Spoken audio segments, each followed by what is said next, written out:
parents and grandparents won't sign up, they won't go.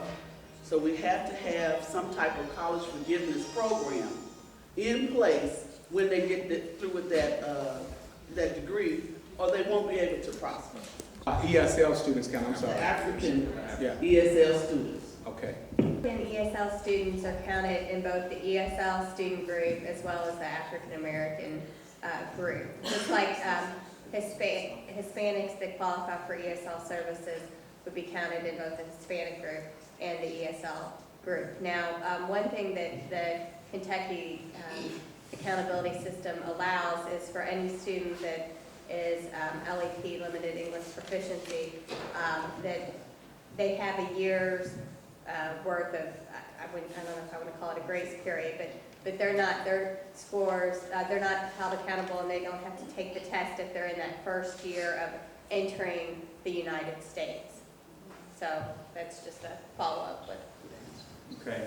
that. Ms. James, your question? There's one back here for Kentucky, and my question just, I was following up with yours, is what is the inclusivity of the resources and the text and everything else that go into the curriculum that is taught to the students? Because if we don't have inclusivity in that, the things that they are constantly being taught each and every day, then how are we truly bringing inclusivity if the teachers are just, confident that this student may not look you in the eye because this is what their culture is, but they're not saying, or they're not reflecting, in a reading, text that, we're reading about this Somali student, or we're reading about this Asian student, we're reading about, this African American student. So I'm just curious as to what are the resources that are being provided to the teachers when they are taking these professional development, cultural competency courses, I'm guessing, or workshops.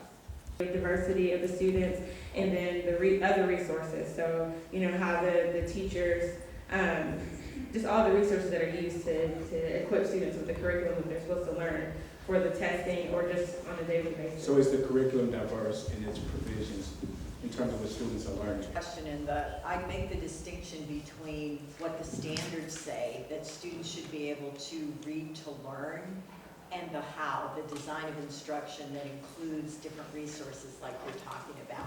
So information-rich text could be exactly what you described, and teachers are working together to come to find those things, and they're working with the state to find those things. So it's not, that's a really important distinction, that students are supposed to read to learn, but what they read to do that is really something that we can all work together to make sure that we really have strong materials. And somebody talked about the textbook. The textbook, nobody should be following a textbook.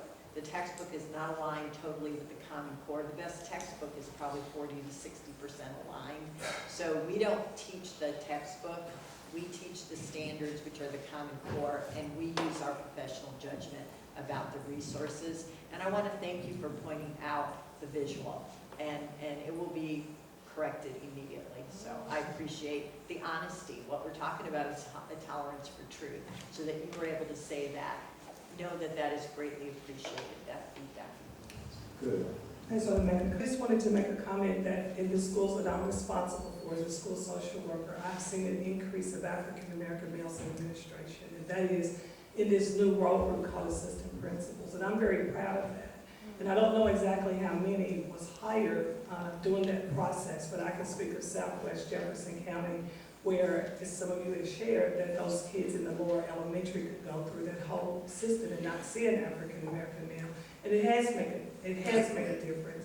I also want to celebrate my system in embracing non-educators. We're school social workers, and we're celebrated in the sense of being able to be a part of making decisions, but also the student assignment.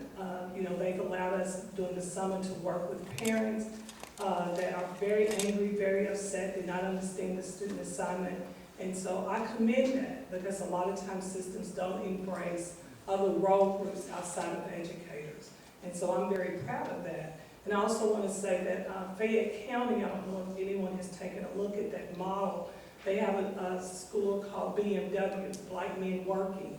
And that superintendent allowed, I believe, 100 students to start an alternative program to address some of their achievement gap in Fayette County. And I've watched that program that started as a small tutoring program in a church. And now this school year, they are focusing on 100 African-American males, 6th, 7th, and 8th, and 9th graders. So some of the administrators or someone may want to look at that model just to see how they're doing. I don't know a lot of details of the funds or anything like that. But I can tell you that I did go to that opening night, and the pride and just the whole community embracing that population was very moving. And so again, I do celebrate our system in making sure that there is someone that is involved in our communities that are out there working on behalf of families as well. So Thank you.